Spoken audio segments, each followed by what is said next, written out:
کسی سے بائی مسٹیکلی اگر زبان سے کوئی غلطی ہو جاتی ہے، کوئی مسٹیک ہو جاتی ہے، تو کیا وہ واجب القتل ہوگا؟ کا الزام لگانا یہ بدکاری اور زنا کے الزام سے زیادہ بدتر الزام ہے۔ قتل کی دھمکیاں، گستاخی، گستاخ اور جو فحش گالیاں دی جا رہی ہیں۔ کوئی مولوی بھوکے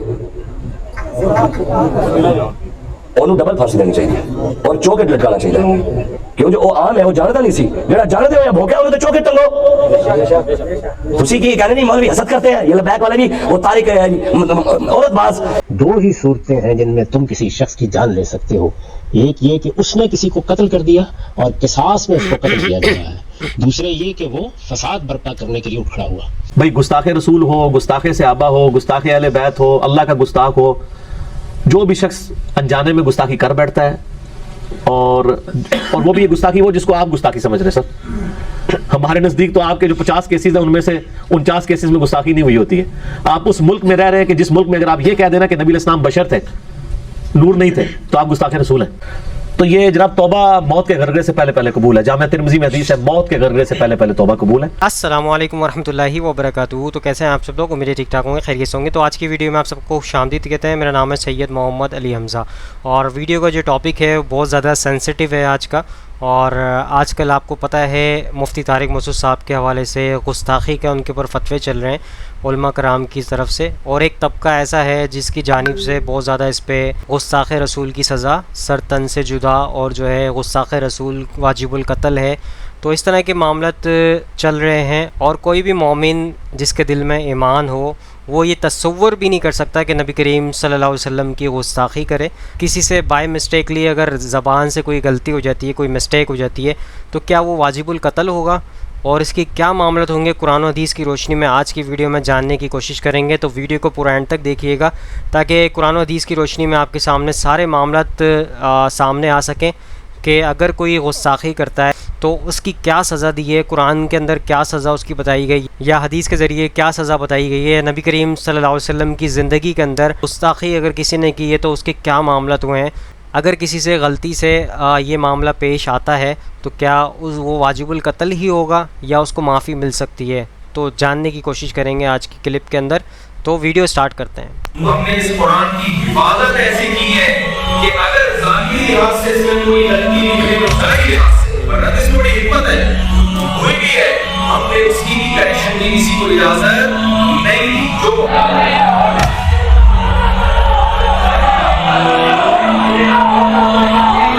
پروردگار نے نہ تمہیں چھوڑا ہے اور نہ ناراض ہوا ہے، اور یقیناً آگے آنے والے حالات تمہارے لیے پہلے حالات سے بہتر ہے، اور یقین جانو کہ قریب تمہارا پروردگار تمہیں اتنا دے گا کہ تم ایک مولوی اور طارق مجہول مردود وہ کل ایسے بکواس کر رہے ہیں۔ تعزیرات پاکستان 295 سی اور 298/B کے تحت حکومت وقت کو فی الفور اس پر کارروائی کرنی چاہیے۔ میں رجوع کرتا ہوں اپنے الفاظ سے، جن لوگوں کا یہ خیال ہے کہ میری وجہ سے ان کو تکلیف ہوئی ہے تو میں ان لوگوں سے معذرت بھی کرتا ہوں، اللہ تعالیٰ سے توبہ بھی کرتا ہوں۔ ایک بندہ بھی غیرت مند نہیں بیٹھا جو اور کے مسئلے کر رہے ہیں،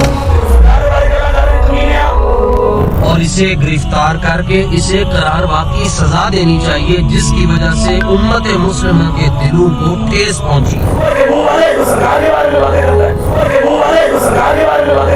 میں اپنے لیے بہت بڑی سعادت سمجھتا ہوں کہ نبی صلی اللہ علیہ وسلم کے ناموس کا اگر میری موت واقع ہو جائے، اگر حکومت وقت نے ایسا نہ کیا اور کوئی اور کام ہو گیا تو اس کے ذمہ دار آپ خود ہوں۔ کا الزام لگانا یہ بدکاری اور زنا کے الزام سے زیادہ بدتر الزام ہے۔ قتل کی دھمکیاں، گستاخی، گستاخ اور جو فحش گالیاں دی جا رہی ہیں۔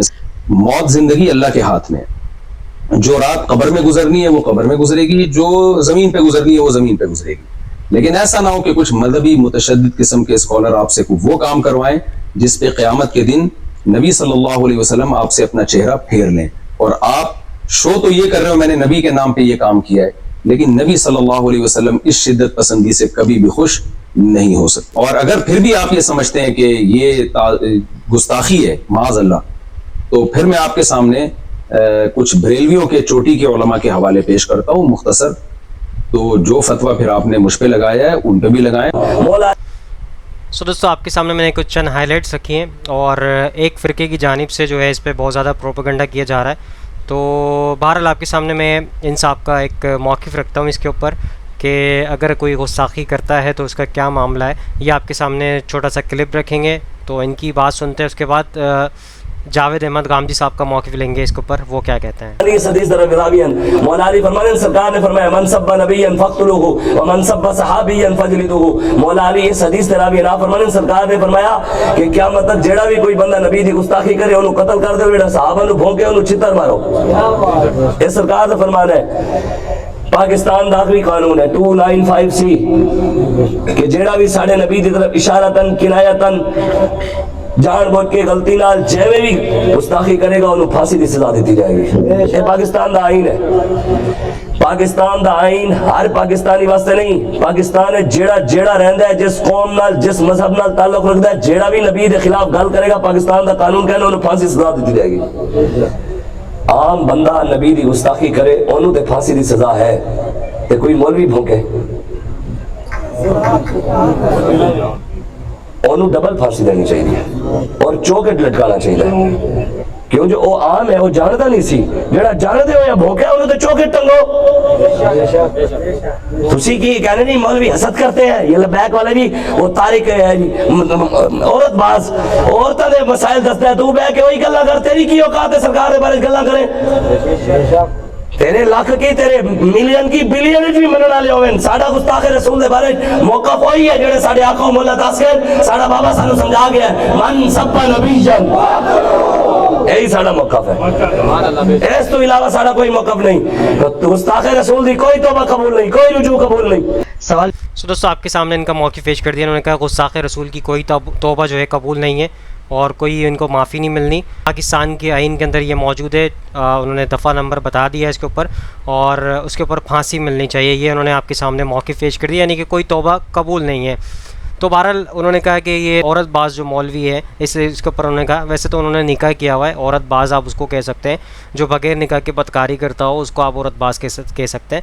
تو ممبر سے ایسے الفاظ کا چناؤ نہیں کرنا چاہیے. آپ بھی تھوڑے سے ایک پوزیشن پہ بیٹھے ہیں تو ایسے الفاظ نکالیں جو لوگوں تک اچھا میسج پہنچائے. تو بہرحال آپ کے سامنے میں نے موقف پیش کر دیا. آگے چلتے ہیں, غامدی صاحب کا موقف لیتے ہیں اس کے اوپر, وہ کیا کہتے ہیں. میرا آج آپ سے یہ ہے کہ یہ بتائیے گا کہ ان لوگوں کے بارے میں جو پیغمبر صلی اللہ علیہ وسلم کے دیگر ارشادات ہیں اور وہ سندن صحیح روایات میں منقول بھی ہیں, ان کے قتل کی کیا نوعیت تھی, کیا یہ گستاخ تھے, اور کیا رسالت محمد صلی اللہ علیہ وسلم نے گستاخی کرنے والوں کو قتل کرنے کی تلقین فرمائی ہے. پہلی بنیادی بات یہ سمجھ لیجئے کہ دین میں استنباط احکام واقعات سے نہیں ہوتا. یعنی اگر دین میں کوئی حکم دیا جانا ہے تو اس کو صراحت کے ساتھ قرآن مجید میں بیان ہونا چاہیے. رسالت مآب صلی اللہ علیہ وسلم قرآن مجید پر مبنی کوئی ہدایت دے رہے ہیں تو اس کو بھی آپ کے الفاظ میں صراحتاً بیان ہونا چاہیے. اس لیے کہ یہ کوئی معمولی بات نہیں ہے کہ کسی شخص کے بارے میں آپ یہ کہیں کہ اس کو قتل کر دو. انسانی جان کو حرمت حاصل ہے. رسالت مآب صلی اللہ علیہ وسلم نے ہمیں یہ تعلیم دی ہے کہ یہ ذوالحج کا مہینہ, یہ مکے کا شہر جیسی حرمت رکھتا ہے ویسی حرمت انسانی جان کو بھی حاصل ہے. قرآن مجید نے یہ فرمایا ہے کہ جس نے کسی ایک شخص کی جان لے لی اس نے پوری انسانیت کو قتل کر دیا. اس کا مطلب ہے کہ بہت بڑا معاملہ ہے. اس کے بارے میں ادھر ادھر کے واقعات نہیں سنائے جا سکتے. اگر کوئی قانون ہے تو جیسے چور کی سزا کے بارے میں قرآن مجید نے صراحت سے بتایا ہے کہ کیا قانون ہے. زانی کی سزا کے بارے میں سورہ نور میں صراحت سے بتایا گیا ہے کہ کیا قانون ہے. اسی طرح سے وہ لوگ کے جو فساد پیدا کر دیں ان کی سزائیں پوری صراحت کے ساتھ سورہ مائدہ میں بیان ہوئی ہیں. یہاں معاملہ یہ ہے کہ اللہ تعالیٰ نے قرآن مجید میں یہ صاف صاف اعلان کر دیا ہے کسی انسان کی جان دو صورتوں کے سوا لی ہی نہیں جا سکتی. اچھا, یعنی قرآن مجید کے الفاظ ہیں من قتل نفسا بغیر نفس اور فساد فی الارض فکانما قتل الناس جمیعا. دو ہی صورتیں ہیں جن میں تم کسی شخص کی جان لے سکتے ہو. ایک یہ کہ اس نے کسی کو قتل کر دیا اور قصاص میں اس کو قتل کیا گیا ہے. دوسرے یہ کہ وہ فساد برپا کرنے کے لیے اٹھ کھڑا ہوا, وہ لوگوں کی جان مال آبرو کے درپے ہو گیا, اس نے ڈاکے ڈالنے شروع کر دیے, وہ عورتوں کی عصمت دری کرنے کے لیے نکل کھڑا ہوا. یہ وہ فساد کی صورتیں ہیں جو ظاہر ہے کہ 10 متعین کی جا سکتی ہیں، ان کا اگر کسی شخص نے ارتکاب کیا ہے تو تب اس کی جان لی جا سکتی ہے۔ تو یہ 2 صورتیں قرآن مجید نے بالکل متعین کر دی ہیں۔ میں نے اس پر ایک مضمون لکھا ہے اور اسی عنوان سے ہے، یہ جو موضوع زیر بحث ہے اسی عنوان سے ہے، وہ میری کتاب مقامات میں آپ دیکھ سکتے ہیں۔ اس میں نے بتایا ہے کہ یہ جتنے لوگ ہیں یہ بہت بڑے مجرمین ہیں، ان میں سے کسی ایک چیز کو اٹھا کے آپ سزا کا ایک قانون نہیں بیان کر سکتے۔ ان میں سے وہ لوگ ہیں کہ جنہوں نے قتل کا اقدام کیا ہے، جنہوں نے جنگی جرائم کا ارتکاب کیا ہے، جنہوں نے نہایت نازک موقعوں پر مدینے کے لیے خطرات پیدا کیے ہیں۔ یہ ابن خطلی، ان کو ایک ذمہ داری کے لیے بھیجا گیا، ایک انصاری ان کے ساتھ تھے، انہوں نے قتل کا اقدام کر ڈالا، اس کے بعد یہ فرار ہو گئے۔ تو اس طرح کے لوگ ہیں جن کے جرائم کی تحقیق کرنی چاہیے اور اس کے بعد یہ جاننا چاہیے کہ ان کو کیوں سزا دی گئی۔ یہ سب کے سب یا تو رسالت مآب صلی اللہ علیہ وسلم کا جو اتمام حجت کا قانون ہے اس کے تحت معاندین کی صف میں آتے تھے، اور یا یہ ہے کہ یہ فساد برپا کرنے والے لوگ تھے، اور یہی ہے کہ جن کے بارے میں قرآن کہتا ہے کہ ان کو موت کی سزا بھی دی جا سکتی ہے۔ اگر کوئی تو دوستو آپ کے سامنے جاوید احمد گامدی صاحب کا میں نے موقف پیش کر دیا۔ اس حوالے سے انہوں نے آپ کے سامنے موقف رکھ دیا کہ اس کے اندر جو ہے قرآن کے اندر 2 موقع پہ جو ہے قتل آپ کر سکتے ہیں، یعنی کسی کو موت کی سزا دی جا سکتی ہے۔ قرآن کے اندر 2 صورتیں موجود ہیں، وہ آپ نے کلپ دیکھ لیا ہے، تو آپ کے سامنے موقف پیش کر دیا۔ آخری موقف لے لیتے ہیں انجینئر محمد علی مرزا صاحب کا، اس حوالے سے وہ کیا کہتے ہیں۔ توہین رسالت کرنے والا شخص اعلانیہ توبہ کر لے تو اس کے ساتھ کیا کرنا چاہیے؟ جو کچھ کر رہے ہیں آپ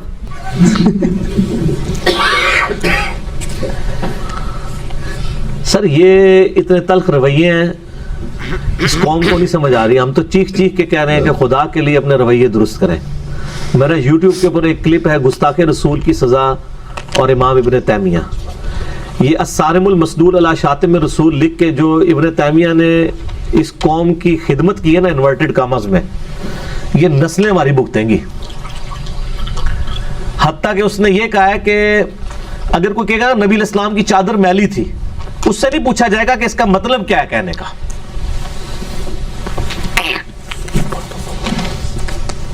تو سر پھر یہ جو پارٹی ابن تیمیہ کو بابا اپنا بنائے بیٹھی ہوئی ہے نا، اس پارٹی کو پھر جب دوسری پارٹی گستاخ رسول ڈکلیئر کر کے تو ان کی تکہ بوٹی کرتی ہے، تو ان کو برا نہیں ماننا چاہیے۔ یہ ان کے لیے یہ قبر جو ہے نا، یہ گڑھا ان کے ابا جی کھود کے گئے ہوئے ہیں۔ اور سب سے بڑا یہ ایشو انہوں نے یہ بنا لیا کہ توبہ ہی قبول نہیں ہے۔ ان کو کہ کوئی اللہ کو گالی دے، کیا تیری توبہ قبول ہے؟ تو اس کا مطلب ہے یہ دوزخ میں لوگوں کو بچانے کے لیے شعر ہے، اور اکا دکا انہوں نے واقعات پکڑے ہوئے ہیں۔ میں کہتا ہوں ان واقعات کو تو آپ چھوڑیں۔ سب سے بڑا گستاخ رسول عبداللہ ابن ابی تھا، ٹھیک ہے، جس کے بارے میں قرآن میں بھی آگے آدھا آپ نے کسی منافق کا بھی جنازہ نہیں پڑھنا۔ نبی علیہ السلام کو غلبہ بھی حاصل ہو گیا تھا، مسجد درار بھی بنوا لی انہوں نے۔ یعنی جب رومن امپائر غزوہ تبوک میں حضور صلی اللہ علیہ وسلم سے روب کھا کے بھاگ گئی ہے، اتنا آپ کو اللہ نے غلبہ دیا تھا، آپ کے لیے عبداللہ ابن ابی کو مروانا کو مسئلہ تھا؟ گستاخ بھی تھا، منافق بھی تھا، احترام کیا اس کے اظہاری کلمے کا، کیونکہ سامنے آگے مکر جاتا تھا، پیچھے کرتا سامنے مکر۔ اور یہاں جو لوگ سامنے کیے بھی نہیں ہوتے، پھر بھی جب آپ ان کو کہتے ہیں لو جی اسی پھر بھی توبہ کرنے ہیں، تو کہتے ہیں نہیں توبہ قبول۔ فرق دیکھ لیں۔ عبداللہ ابن ابی کا حضور نے جنازہ پڑھایا، اپنا لعاب دان بخاری مسلم میں آتا ہے، اس کے منہ میں ٹپکایا، اپنا کرتا مبارک کفن کے طور پہ دیا۔ لیکن یہاں پہ آپ دیکھ لیں کہ بڑے تلخ رویے ہیں۔ میرا اس پہ ایک ہی کلپ ہے امام ابن تیمیہ کے حوالے سے اور گستاخ رسول کی سزا۔ بھائی گستاخ رسول ہو، گستاخ صحابہ ہو، گستاخ اہل بیت ہو، اللہ کا گستاخ ہو، جو بھی شخص انجانے میں گستاخی کر بیٹھتا ہے، اور وہ بھی یہ گستاخی وہ جس کو آپ گستاخی سمجھ رہے ہیں سر۔ ہمارے نزدیک تو آپ کے جو 50 کیسز ہیں ان میں سے 49 کیسز میں گستاخی نہیں ہوئی ہوتی ہے۔ آپ اس ملک میں رہ رہے ہیں کہ جس ملک میں اگر آپ یہ کہہ دینا کہ نبی علیہ السلام بشر تھے، نور نہیں تھے، تو آپ گستاخ رسول ہیں۔ تو اس ملک کے اندر کیا آپ لوگوں کو اجازت دیں گے کہ وہ یعنی لوگوں کے عشق اور گستاخی کا ڈسیزن اپنے ہاتھ میں لیں؟ تو پھر دیکھ لیں جو کچھ ہو رہا ہے امت کے ساتھ۔ تو یہ پھر لیکن جرت تو کسی کی نہیں نا بولنے کی، جب اپنے آگے آتی پھر ان کو پتہ چلتا ہے کہ ہاں یہ کیا ہو گیا۔ تو یہ جناب توبہ موت کے غرغرے سے پہلے پہلے قبول ہے۔ جامعہ ترمذی میں حدیث ہے موت کے غرغرے سے پہلے پہلے توبہ قبول ہے۔ جو شخص توبہ کر لے گا اس کی توبہ قبول ہے. اگر کوئی بندہ عادی مجرم ہے اور فساد فی الارض پہ اترا ہوا ہے, بار بار ایک کرتا ہے چیز, اس کو پھر آیت محاربہ کے تحت اسیسینیٹ کیا جائے, وہ ایک الگ چیز ہے. اس حساب سے تو میں کئی علماء کو بھی اسیسینیشن کے قابل سمجھتا ہوں جنہوں نے تلخ رویے جو ہیں وہ ڈیولپ کر دیے امت کے اندر, کہ آج ایک عام آدمی کی زندگی جو ہے نا وہ غیر محفوظ ہو چکی ہوئی ہے. لوگ ڈرتے ہیں یار کہیں ذرا سی کو بات نکل جاتی ہے, یار یہ لوگ اس طرح چیروں کاؤں کی طرح بیٹھے ہوتے ہیں, پکڑ کے فوراً کلپ بنا کے ریکارڈ کراتے ہیں. پچھلے دنوں جو کچھ انہوں نے پرائم منسٹر کے ساتھ کیا ہے, حضرت عیسیٰ علیہ السلام کے بارے میں ایک سٹیٹمنٹ دی ہے, تو جناب دڑ دڑ دڑ کلپ بننے شروع ہو گئے جی حضرت عیسیٰ علیہ السلام کی توہین کر دی. وہ عیسیٰ علیہ السلام کی انہوں نے توہین کی ہے. اگر کوئی کہتا ہے کہ حضرت عیسیٰ علیہ السلام کے حالات زندگی اتنی ڈیٹیل کے ساتھ ہمیں تاریخ میں نہیں ملتے, تو اس میں عیسیٰ علیہ السلام کی کون سی توہین ہوگی؟ ان کو تو کوئی نہ برا کہا. تو میں نے پھر میں نے جو انجینئرنگ کی ہے نا, کہ کل تک تو آپ عیسائیوں کو بڑے مزے لے لے کے یہ ٹکٹ میں مزے کراتے تھے کہ دیکھو تمہارا نبی آئیڈیل نہیں ہو سکتا, تو اس نے تو شادی نہیں کی تھی, تو حضرت عیسیٰ کیسے آئیڈیل ہو سکتے ہیں؟ ہمارے نبی آئیڈیل ہیں کیونکہ آدھا دین تو آئلی زندگی ہے. اس وقت آپ کے مولویوں کو یاد نہیں آتی تھی کہ حضرت عیسیٰ کی توہین کر رہے ہیں, تو پرائم منسٹر نے تو یہ بات بھی نہیں تھی کی. تو میرا اس پہ کلپ آیا ہوا ہے, وہ ماشاءاللہ ملینز آف پیپل تک پہنچا ہے. عمران خان صاحب پر فتویٰ لگانے والے علماء کو جواب. اور میں یہ اپنے نجی محفلوں میں لوگوں کو یہ بات کرتا ہوں کہ اس دن سے ڈر جائیں کہ یہ ملک سیکولر ہو جائے. جو ہمارے یہ تلخ رویے ہیں نا, اس کا اینڈ رزلٹ یہ نکلنا ہے کہ اگر ہماری جیسی 2-4 آوازیں اور نہ اٹھی, ان کو پذیرائی نہ ملی, مولویوں کو تو لوگوں نے ویسی طلاقیں دے دی, یہ سیکولر ہو جائیں گے لوگ. ہم پھر بھی اس ایشو کو ڈائلیوٹ کر رہے ہیں, کم از کم ایک برج کا کام کر رہے ہیں کہ مولوی کو اور دین کو الگ کرو. دین الگ چیز ہے, مولوی الگ چیز ہے.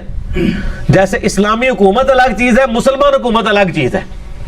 اسلامی حکومت خلافت راشدہ پہ ختم, بعد میں ملوکیت ہی ہے, جس کو ڈاکٹر اقبال نے عرب امپیریلزم کہا ہے. ٹھیک ہے نا, اس کی بنیاد کے اوپر کوئی اسلام کو نہ سمجھے. اسلام کو سمجھنا ہے تو خلفائے راشدین.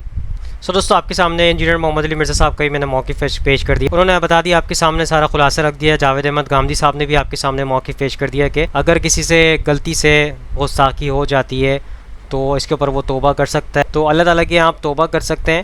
تو اس حوالے سے فرقہ واریت کی وجہ سے یہ معاملات پیش آتے ہیں.